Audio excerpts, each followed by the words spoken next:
Hi everyone here and around the world. I've got chocolate with me tonight, and we broke through 212,000 subscribers this week. Thank you all so much. Feel that digital hug from me. Tonight I have an update from my aerospace source about what happened to his Gmail and Proton mail on June 9th that disconnected us. He was working in his private Gmail when a message with attachment popped in. He clicked on it, and immediately this green 4chan text popped in referencing OPRP and the dangers of time manipulation. Simultaneously, his Proton mail would not open. Proton tech support tried to help, but all he got was, quote, "account scheduled for deletion," close quote. Today, in a new Proton mail, he said, quote, "I am still perplexed about why this cryptic screen grab was sent to me. I had never heard of 4chan before," close quote. Well, neither had I. I had never seen 4chan before this puzzling June interference. 4chan is a UK website begun in 2003 to be wholly anonymous. Earthfiles viewer Stefan Y. found that OPRP, quote, is a method of developing risk forecasting and early warning and a prerequisite program responsible for controlling a significant hazard, close quote. Associated with these three titles are Operational Prerequisite Program, Open Protocol Resource Project, Outbreak Prevention and Response Plan, close quote. In this case, the significant hazard discussed was time manipulation and control technology. So what were those closing words? Blue Eisenhower November signaling. When I searched them, I found this Eisenhower Blues record label, copyright April 1954, by J.B. Lenore for an album entitled The Mojo, when Eisenhower had been president for only about a year. The music video entitled Blue Eisenhower November that I showed you last week was licensed in 2001 by Believe Music and featured the 1954 voice track of Eisenhower Blues. It was found by Earthfiles viewers Gina and Stefan Y, and we assumed the Ike and alien image was photoshopped. But why was it in the Blue Eisenhower November music video? Here is the photoshopped image of President Eisenhower on the right and a gray type E.T. on the left. And here is the original photograph of Eisenhower shaking hands with Richard Nixon that we found in the Bridgman Art Culture History website. But here it is flipped. So Ike is on the right where Nixon was, and then for the 2001 music video Blue Eisenhower November, produced by Believe Music, Nixon and plane and sky are turned black and the gray humanoid superimposed on the left. So Blue Eisenhower November is like a clue in a game where the original evidence and facts are buried so deep in the black layers of government secrets that nothing is ever officially, publicly announced. That's why I talked last week about the CIA allegedly having a long-time agreement with the National Enquirer to put real or photoshopped images on its never-trusted pages, so readers can be conditioned about controversial UFO and ET news without shock. There have been rumors since 1954 that President Eisenhower met E.T.s, either Greys or Nordics or both, and maybe even signed a treaty for the United States to stop exploding atomic bombs in exchange for advanced alien technology, and perhaps some access to animals and humans, but only a few news bits can be found, such as this 1982 quote Presidential X-Files, Ike and the Aliens, in February of 1954, President Dwight Eisenhower took a trip to Palm Springs, California, for what was officially said to be a winter holiday, close quote. And here is a 1982 UK headline, quote, "The incredible story they tried to hide for 28 years. Ike met space aliens," close quote. They are talking about the February 1954 rumor that President Eisenhower made a trip to Palm Springs, California, to go to Edwards Air Force Base, 99 miles to the northwest, to meet with one or more alien beings, an event allegedly covered by a trip to a dentist for a cracked tooth. For some historic perspective, I called Paul Blake Smith, who was born and raised in Cape Girardeau, Missouri, and he was exposed to rumors that a UFO with cloned bodies was retrieved near his hometown in the spring of 1941, probably in April. 6 years ago, in 2016, Paul released his research in this book, Mo 41, The Bombshell Before Roswell, where he presents his case for a UFO crash and retrieval near Cape Girardeau before the U.S. entered World War II, and 6 years before the world would hear about flying disc crashes near Roswell, New Mexico. Paul's website is www.mo41.info, Mo standing for Missouri, and 41 for 1941. That research exposed Paul to the rumors of President Eisenhower meeting one or more extraterrestrial beings at Edwards Air Force Base on February 19, 1954. In November 2020, he released President Eisenhower's Close Encounters, an investigation into Eisenhower's secret agreement with extraterrestrials, published by foundationbooks.net, to good reviews on Amazon. Paul is also the author of JFK and the Willard Hotel Plot, released in 2018, that has new information about the Kennedy assassination. All of Paul's books can be purchased in paperback or digital from Amazon.com. An audiobook version of his President Eisenhower book is also available at tantormedia.com. So, this past weekend, I asked Paul what he thinks is the strongest evidence that President Eisenhower met with one or more aliens in 1954 at Edwards Air Force Base near Palm Springs, California. And did he sign a treaty with Greys, with Nordics, both, or something else?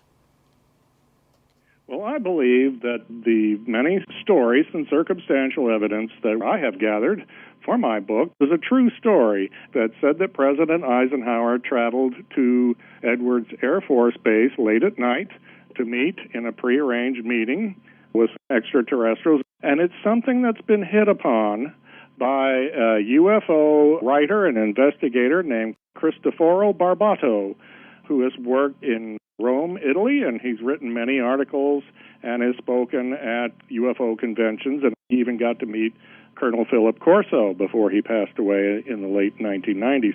Well, Mr. Barbato began receiving information in emails from a mysterious source, and it was in 2001 that this man began to tell him, "I work in the Vatican, and have I got a secret for you?"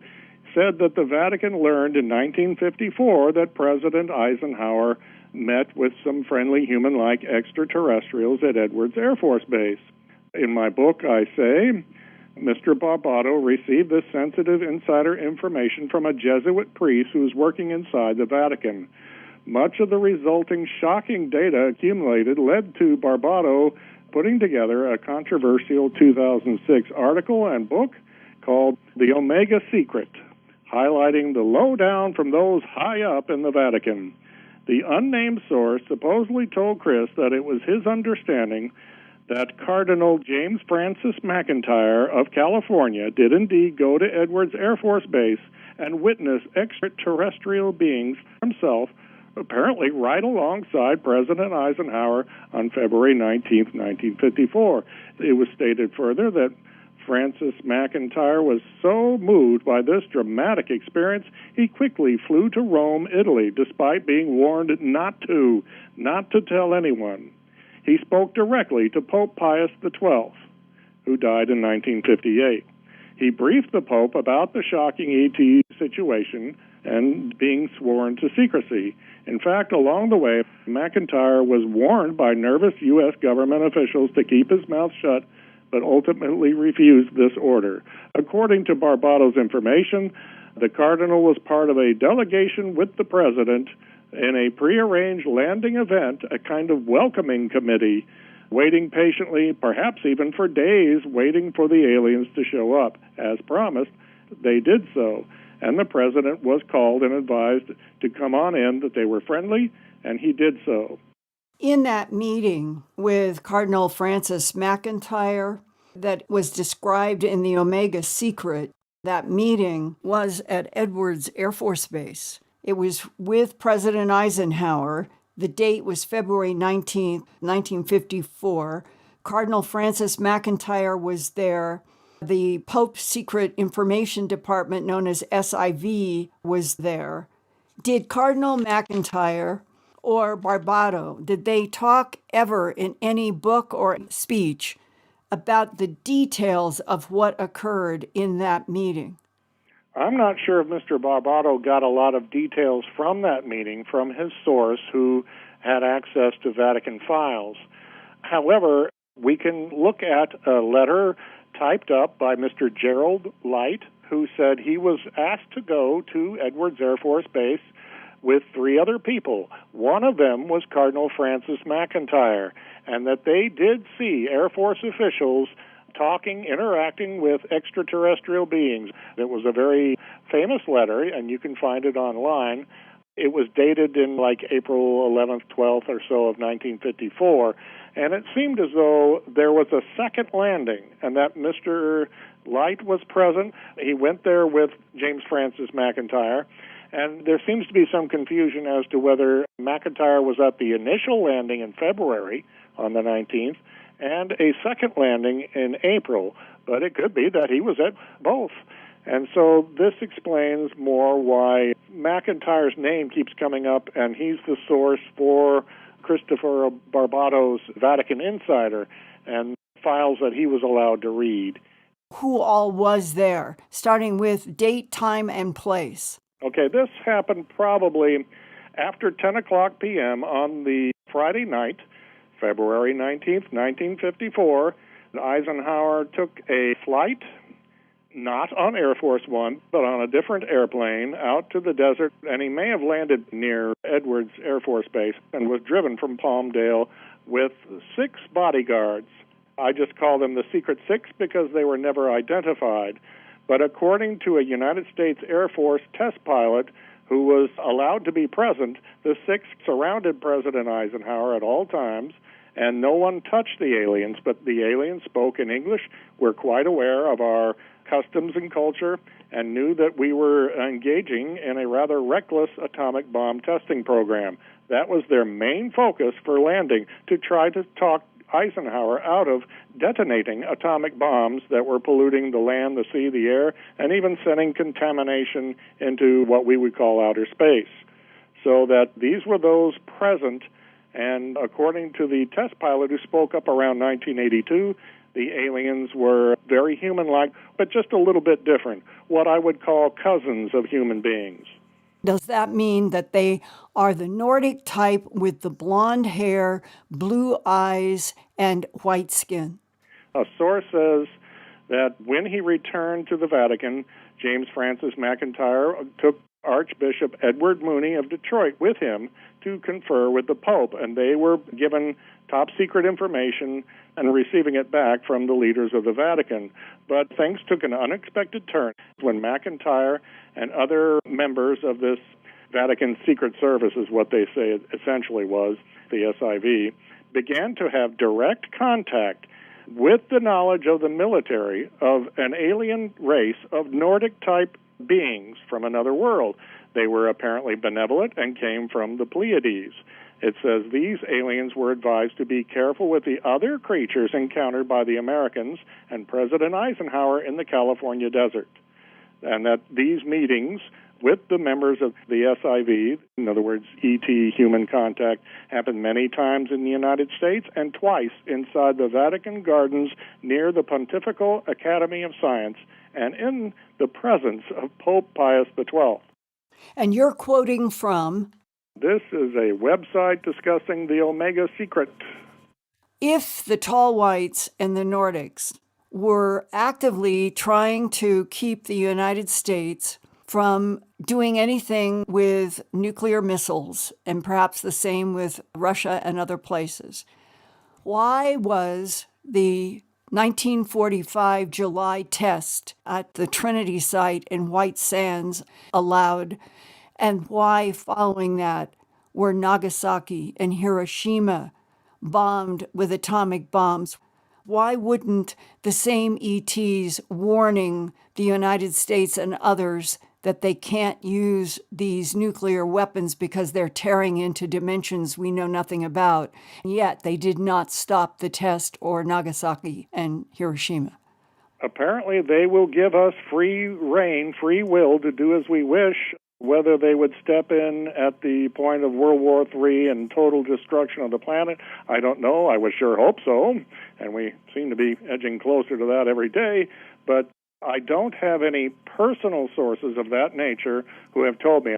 I think when Eisenhower met with extraterrestrials and formed a treaty that he signed on that night or in the months to come, he was trying to protect America from being disrupted by having extraterrestrials show up here, either in our skies in flying craft or landing or stepping forward and trying to speak to people.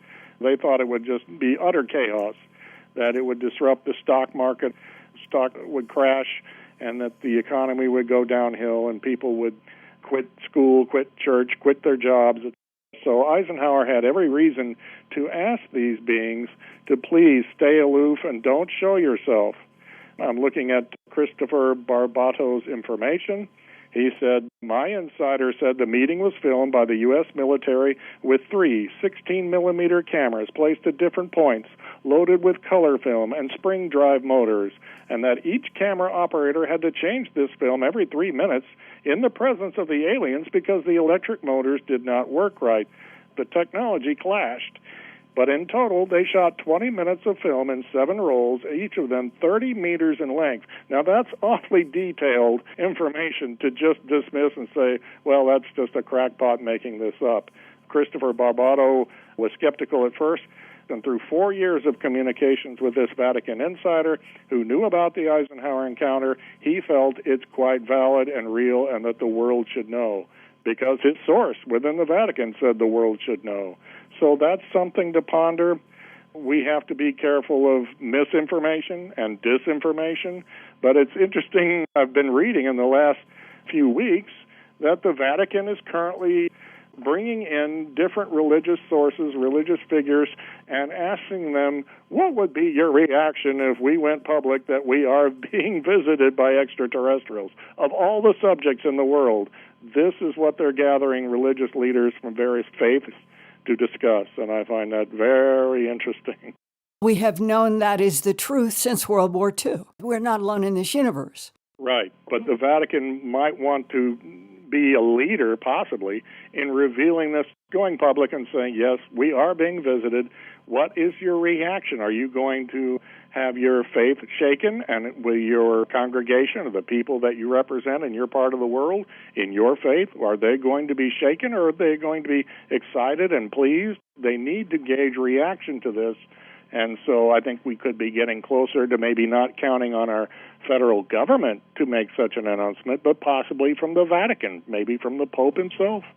Paul, why didn't they announce back in February of 1954, we're not alone, we have the Vatican, we have the President of the United States, others, and we're going to have a meeting, and we're going to tell the whole world, and we're going to move into the new age of space? Why didn't that happen? I think that Eisenhower was surrounded by those like-minded, very buttoned-down minds of his administration, and they felt it's for the best that we keep this under wraps and study it.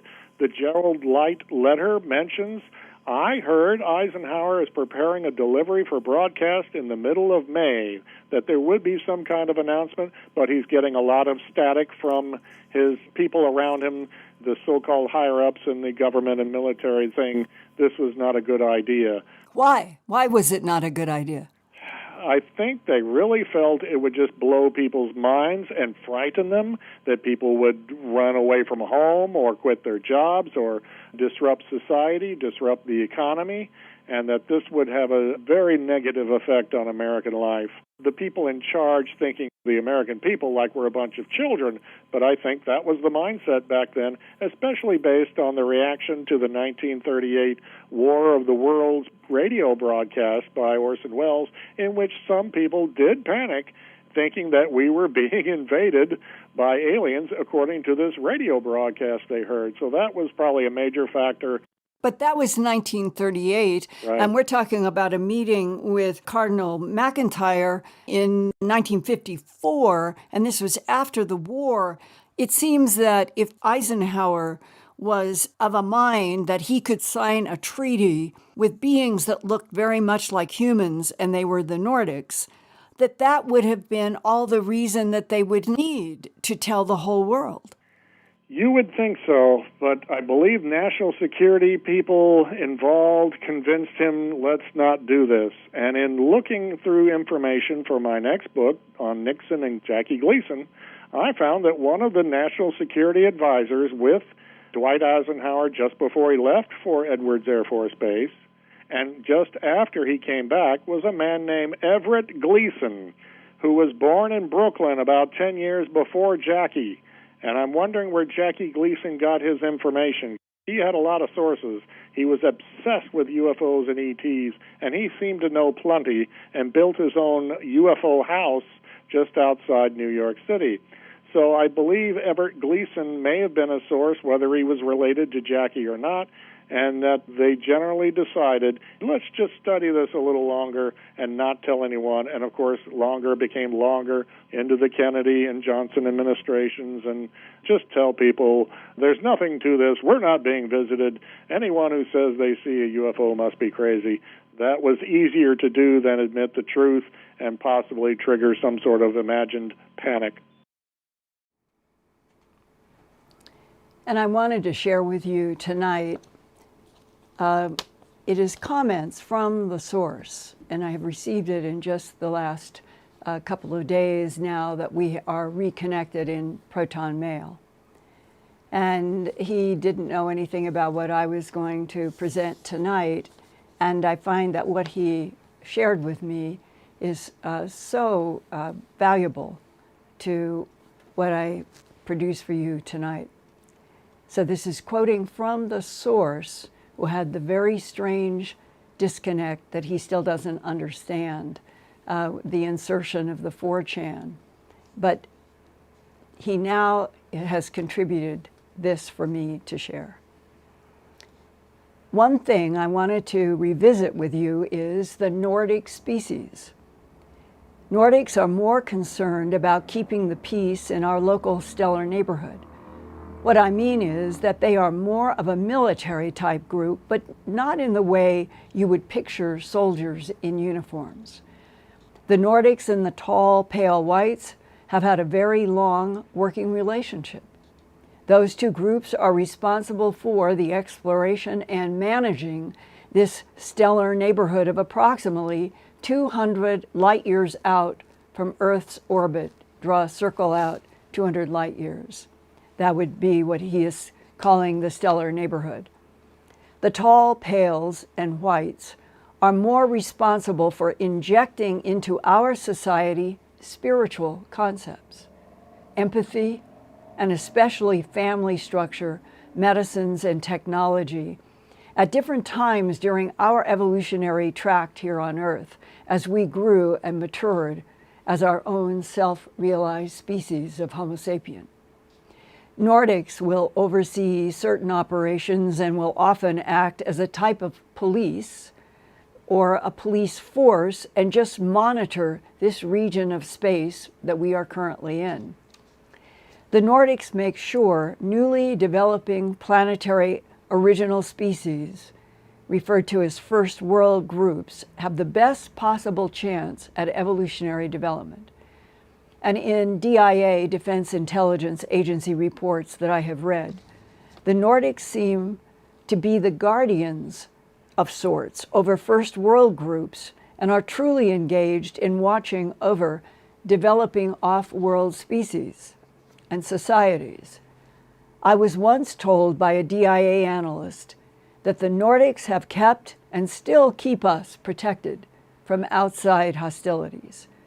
And when I asked to explain that to me a little better, he simply said that the Nordics, the tall pales or whites, and the original grays, the ancient grays, not the clone ones, not the robotic AI ones, but that the original grays have been working together for millennia, helping new civilizations develop their evolutionary biology throughout their timeline.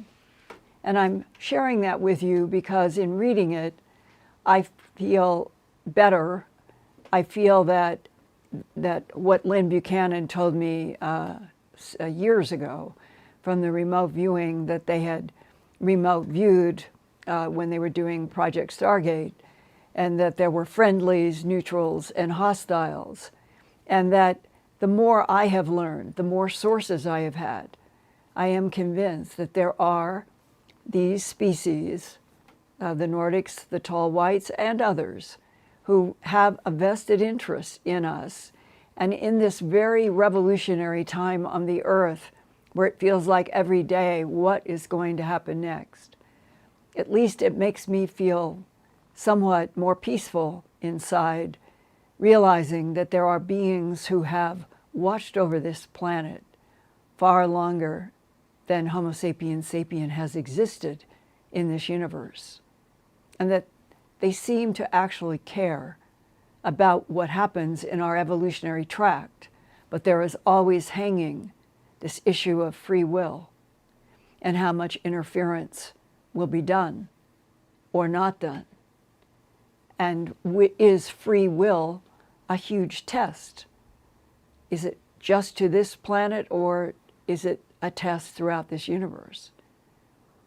So on that score, Ian, I'm going to transition to you for questions and comments and tell everybody that I'm beginning to think that the teleprompter and I are met for different universes, and I'm going to continue from now on with my script.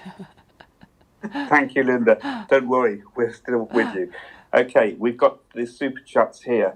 So let me do these first of all. Moonbird. Hi, Sarah Moonbird. Enriquez. Traz. John McWilliams. Whisper of Love. Jessica Rodriguez. Thought on Fire 222. Hard Candy. Lily Boop. Martin Lagasse. Dr. Dolores Mize. Stephen Adamski. Sexy Sadie. Linda Emeterio. Christina Ledesma Jimenez. Thank you. Oh, thank you, everybody. I really, really, really appreciate your support, and thank you and your enthusiasm that I'm feeling from so many people for this gathering on Wednesday night. So thank you so much. And Ian, what kind of feedback have you been seeing tonight on what I thought was trying to explain more about the strange happenings with that 4chan, and then how it has evolved into, I think, this fascinating evolution of work that Paul Blake Smith has been doing? Well, the audience liked the interview with Paul Blake Smith very much. Renee in San Francisco says she's glued to the TV. Yeah, yeah. And people are commenting that it's a very interesting interview. They want to know more. For example, Sadie Veronica says she needs to know what is the connection between the Vatican, aliens, and the government. Why? And can Linda explain why the Vatican has involvement in this? That is a very good question, and I can't tonight.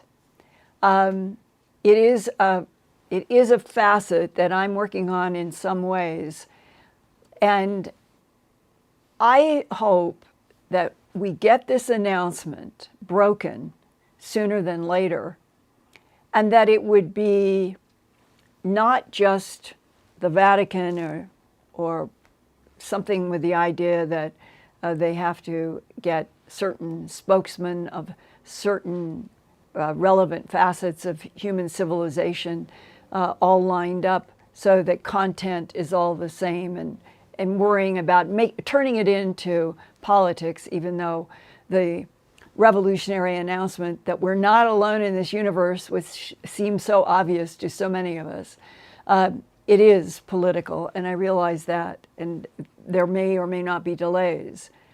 But there are so many difficult and complicated facets to that I will just say thank you for the question. I am working on some pieces of it, and so in a future program, I am going to be trying to address what would be related to the evolution of avatars in Earth. So let's just say in a few weeks, I'll do this other program. What else have we got? Okay, Linda. Stephen Adamski says, why would they let Ike near a telepathic alien that could read his mind and give up military defense secrets? There are lots of testimony of how the Greys can flip through memories in your mind. Yes, and there are through abductees as well, not just military. And these are all of the hard questions that we don't have answers to. But it reminds me what you just asked. Some of you may be familiar that Lou Elizondo went beyond the first observables and then the graphics on 5 and 6, and they kept changing. I have recently received what is called Slide 9. And Slide 9 are in these series of slides that Lou and others have put together about the UAP, UFO phenomena in all of the different categories of it being so extraordinary that it cannot be explained by human technology. And this Slide 9, Department of Defense threat scenario. The science exists for an enemy of the United States to manipulate both physical and cognitive is your brain, environments in order to penetrate U.S. facilities, influence decision makers, and compromise national security. And then there is a list of what these categories of manipulation, both physically and cognitive: psychotronic weapons, cognitive human interface, penetration of solid surfaces, instantaneous sensor disassembly, alteration and manipulation of biological organisms, anomalies in the space-time construct, unique cognitive human interface experiences, and that the DoD has been involved in similar experiments in the past, exploring these phenomena that they clearly have encountered with, they say UAP, I say other intelligences from other solar systems in this universe and our local stellar neighborhood.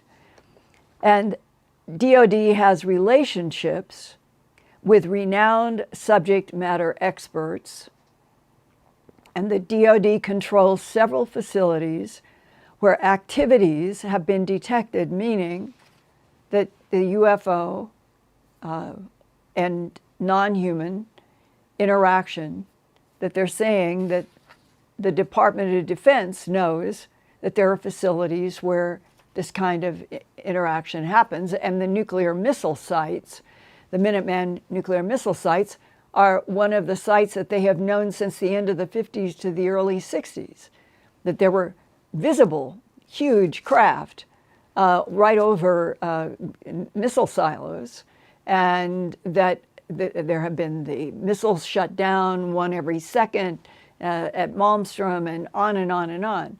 So essentially, it's as if now, at least, the Department of Defense, through the help of Lou Elizondo and others, that they are listing that these important words, that we're dealing with a presence, and I say it's an alien intelligence from other solar systems, a presence that can manipulate both physical and cognitive environments.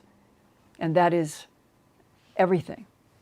That we're talking about the ability to manipulate everything, and that includes, so common in abductions, the complete and total paralysis of a person in bed or wherever, except for their eyes. Usually their eyes can move.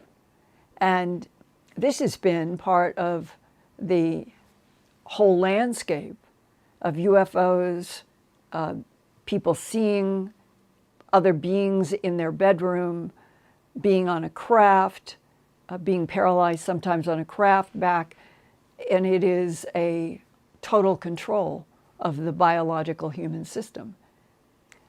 But on the other side, there are a lot of people in the abduction syndrome who have had these experiences, and they honestly feel that the beings that they were with cared about them in some way, wanted to make sure that something that was detected as an illness was repaired. And it may be because we are serving them in a way that we still don't understand, and they need us to be alive and to be healthy. It could be that simple.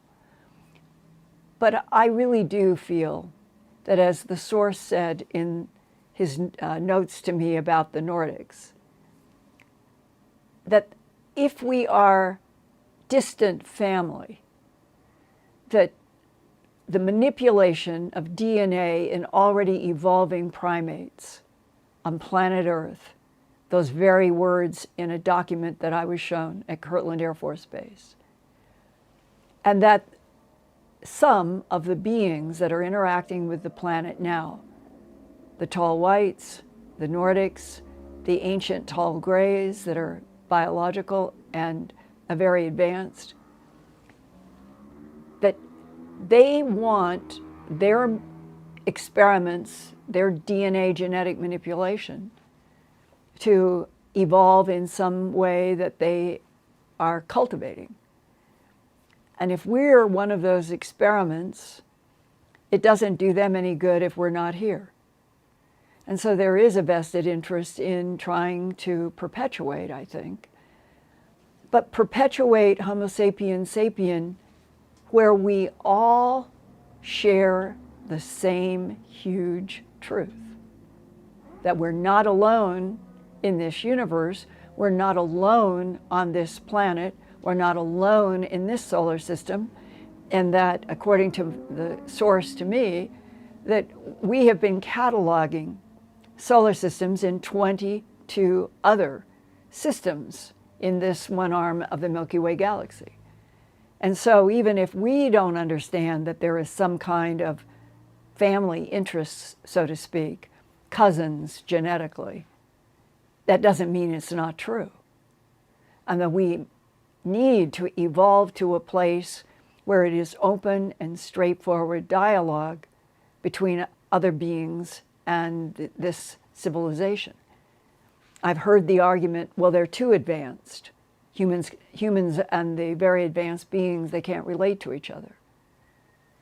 Well, if this is a current time where that is one of the problems, it may be that the very fact that we have Space Force out in other solar systems and have had for a very long time, that everybody is learning more and more about how we finally tell humanity the whole truth, nothing but the truth, and we move into a new age in relationship and intimacy with this universe that we're in. I personally think it might help humanity to make that big step.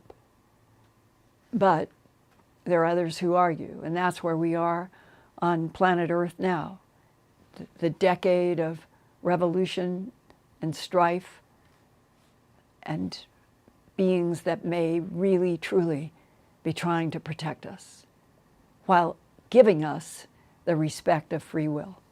What a difficult challenge that is. So, Ian, what else do we have in questions and comments? Well, the comments are, Christine says, Linda, this info was comforting, thank you. And Forest Lady Good. says, excellent info that Linda shared, and sends you a big Good. heart, thank you. Good. I would like us to feel like we're getting more education that helps us want to open up to learning about other civilizations. I think that's the healthy way to go. Go ahead, Ian. Okay, Martin Lagasse says, where do the Ebens fit in all of this? Didn't they meet with Eisenhower also? And Sexy Sadie says, did Paul Blake Smith mention anything about the reptilians or how big a threat they are? No, Paul and I have talked about many facets of his work and nothing specific about reptilians at all. About the Greys, there are so many different types. My understanding, and I'm not saying that this is definitive, I'm just saying that my current understanding is that our government, and it may have been that at Edwards Air Force Base, that had been Muroc up till 1950, and then it changed to Edwards Air Force Base, that there are tall grays that are considered to be one of the more ancient species of the Milky Way galaxy. And maybe biological, maybe cyborgs, it's really not clear, but that there is an ancient gray civilization. That ancient gray civilization has made all kinds of artificial intelligence, cyborgs, clones, hybrids. So to say where the pure classic ancient gray stopped and started, I don't know if any human could. I don't think so. And then so there's this huge potpourri of all of these different biological and non-biologicals that are associated with the gray civilization. The tall whites, as I understand it, have been largely in this one solar system as far as our arm of the galaxy. And the 82 Eridani is where they are focused, but that they have bases, like that they have a base inside of Ganymede in this solar system, and that they feel comfortable when they are there. And this issue of which type has which vested interests and which ones has the government of the United States and other governments met with, I don't think that there's anybody who would have a clear picture on that unless it's the people who have been overseeing the evolution of records, photographs, 16 millimeter in the past, that the archive, just the sheer vast amount of material since World War II or going back to 1941, to have it archived, accessible, but only people with the highest classifications would be able to see it. It would be, to me, it would be this huge step for humanity if all of it, we could open it all up, good, bad, everything that's there, knowing that there's film, there's interviews, there's the telepathic interviews where a human is translating from a being, if it's a gray, and or a tall white, or a Nordic. Those are the types. They all are telepathic. And that for us in the civilian side, outside of me having done about 3,000 interviews since 1979 with people in, whether it was the abduction phenomenon or animal mutilations, and they found themselves taken in a beam of light in complementing with what was happening with their cattle. There's a huge range of interviews. But I have always had this overriding pulse in the back of my head in all of them that I've done, is that I'm talking with people who may physically have been on a craft in another planet, underground in this world, in the moon and beyond. But they are articulate, and they are here, and they are alive, even if they don't understand what has happened. And that many people have been taken many, many, many times. Adam Burns in New York City, who has interactions with the teals and small gray and reptilians and the praying mantis, and they are taken many different times. And they find eventually, a lot of people do, that they are learning material that makes them question their relationship between the unseen, the soul, and the cosmos. And so many conversations end up on that note and on that question. We can't simply be a biological vessel, given everything that I would say the evolution of just human history has reported. And that if it is completely true that the universe is conscious, it was made, evolved, brought into being to be conscious of the other frequencies in it. Frequencies can range from what is emitted from a katydid on a spring morning to a human mind writing a symphony, and on and on. There is something about the contemplation that when we think, when we pray, when we love, when we write, when we compose, that there is a dialogue that is going with the very universe that we are in. And that if we could evolve more with less war, less violence, and less hatred, if we could evolve in that context, that eventually humanity would reach a point like the tall whites and the Nordics and others, where being able to move in this conscious universe, point to point, being able to know how to generate frequencies that would focus positive, a whole positive return in some kind of a dialogue with the universe that is beyond anything that we have been taught before. And that, to me, is part of what all of this should have as context, and that may be where the Vatican and other religions will come to be one of the interfaces with this introduction, because everything is not just money, power, greed, and war. There is so much about the humanness of getting finally told the truth.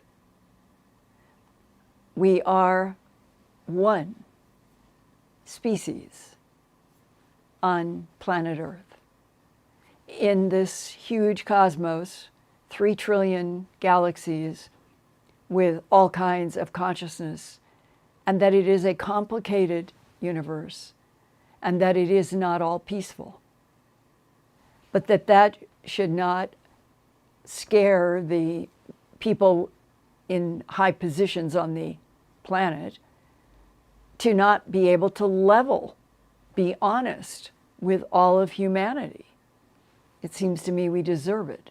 It should not be the knowledge of just the elite. And so, in that context, what are even all of the different AI that the ancient Greys make, and you have to assume that the advanced tall whites and Nordics probably do the same thing, perhaps in a different way. They are doing this. They are cloning and hybridizing and making artificial intelligence and cyborgs because they can, because they need this kind of service on all kinds of planets, that they don't have to be at every place that they're physically investigating. And that takes, to me, it takes out some of the question about, well, what are these beings and why do they show up in bedrooms around beds, and what is the true motive? What is the true agenda? And that comes up, that question, that evolves in Glimpses Volume 1 and Glimpses Volume 2 as the high priority issues in both of those big volumes. And those two volumes are almost 1,000 pages with hundreds of images and interactions from military to civilian and on and on. As we sit here now, not having hard, firm answers to the questions, the good questions that you ask every week, there is this feeling that we need rapidly to get to a point where we are all being told the truth. And I guess that's my mantra. Ian? Linda, can you tell people to like and subscribe, please, before we go to the next question? Thank you. Thank you, sir. Thank you, all of you. Down in the lower right, there's a little red rectangle, I think. And if you haven't subscribed, please subscribe, because we'd love to see our 212 get up to 250 and keep evolving, 1,000. And for those of you who may be new or returning, if you like the work I'm doing, please click on that like button. What else have we got? We've got people checking in with their own experiences. For example, we've got Dorothy Austin saying that she sees their little faces, then she's feeling like she's fallen and dropped back into her body and waking up with a scream and dropping onto her bed. And also Kelly, I guess she must be perhaps in the UK, says it is past 3 a.m. here and I can barely keep my eyes open. Has anyone else woken up to a being in their room? It happened to me almost 2 weeks ago. I so wish I knew what it was. Can you ask her back while we're still on the air for a couple of minutes or so? What type of being? That, for all of you, whether you email me or go through Ian, to tell me which type of being that you see really helps, because I have a lot of experiential interview knowledge from talking with so many people. And so when you say it's X, Y, and Z, that helps me. Okay, yes, Kelly, if you are there still and you're still awake, please give us more information. But it's fascinating that people are sharing this with us now. Yeah, and let me insert something here. One particular aspect in the abduction syndrome that I have noticed, not everybody, but there is enough of it to be a pattern, and it's quite fascinating. And that are the people who say they may be conscious, like sitting up in bed, reading a book. All of a sudden, even though they're reading a book, they get a feeling that something has just happened, and they look up, and the next thing that they know, they feel like they are falling through the bed that they are sitting on.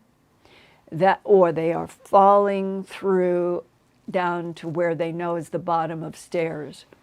And that falling feeling that so many different people have expressed. It fascinates me because I have never read a medical analysis of what would that, if you work back from feeling like some part of you was going right through the mattress, through the floor, what would that be? I think that really intrigues me. If anybody listening tonight knows what I'm talking about or is a professional who might, I would love to hear from you. And you can email me directly at earthfiles@earthfiles.com. And Ian, what about one more question? Okay, just hold on a second. I'm just putting one up at the moment. Okay, let's see. We've got a question here. Linda, do you know if aliens and E.T.s have developed music, art, and literature, and what do they think of ours? Do you have any reports of that? Oh, I would love to be able to share a lot about that with you, I assume. But I do remember back in around 1985, I was working on a documentary for CBS, that was CPB, and it was a science documentary that I was producing. And I met someone who knew about my film, A Strange Harvest, but we were working on a total science project.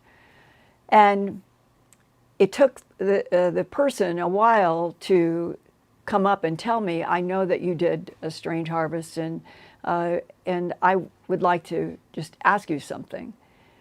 And then out came a story about experience and abduction. And he got to a particular place and he says, has anybody ever described for you the music? These gray beings, they have a really eerie, strange music. He said, for me, it reminded me of listening to wind coming through something where it had a whistle, sort of a whistle, not a loud, but just kind of a whistling wind. And he said that was their music. And I've always thought about that. We are so insulated within ourselves that to relate to other beings and other intelligences, I find exciting. I love to learn about all things that are new and different and beyond us. And that kind of hangs in my head as one of those examples that if something like wind with a slight whistle is the music of the gray civilization, what is the music of the tall whites? What is the music for the Nordics? What is the music for the blue teals? What is the music for the reptiles? And in a funny, strange way, when you consider that up to 65 million years ago, planet Earth was completely dominated by the dinosaurs. And then now we're in a completely different world. The concept of this planet being used like a laboratory to do all kinds of science projects and genetic experimentation. It may be that we will find that is true. Well, then it might also make this a planet where if we would get on to the truth, that we're not alone, that we are ourselves a genetically manipulated species by others, that just a little further out, we would be having non-humans of all kinds, at least in the friendly and neutral, coming to Earth and going someplace else. And that Earth might actually be a crossroads if we could be told the truth. And how exciting would that be? To be able to have knowledge, public knowledge, about different beings and whatever their culture and their music and all was. I just find that there is a tremendous amount of exhilarating excitement about some of this. And I know that on the tronoloid side, the insects and Epsilon Eridani that can camouflage that they want Earth. That's the whole story that Buddy Bolton remote viewed. Again, it's the yin and the yang in this universe. But gosh, never give up and close down just because there might be some uncertainty and there may be some danger. It's been like that for humans on Earth for a long time. I hope we get the truth. I hope the Webb telescope is used to announce artificial light, whether it's going to be on TRAPPIST-1 or Proxima, and that we're going to get, the scientists are going to be able to talk about their investigations and research openly instead of everything about other intelligences being hidden underground.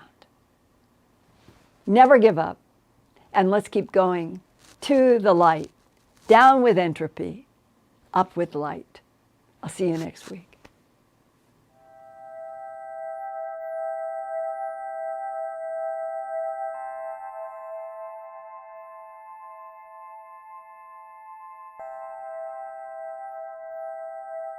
Turn on closed captions for YouTube videos by clicking the white CC button on the lower right. The default language for Linda's videos is English. If you would like to see the captions in another language, click on the white settings button next to the CC button. Select Subtitles CC, and then select Auto Translate. Select a language, and the captions will now appear in that language. Sort of gone through, and they will hold their heads. I never had a cat do that before. And they'll pull against the comb, helping me get out snarls. And I think it's the best they've ever been.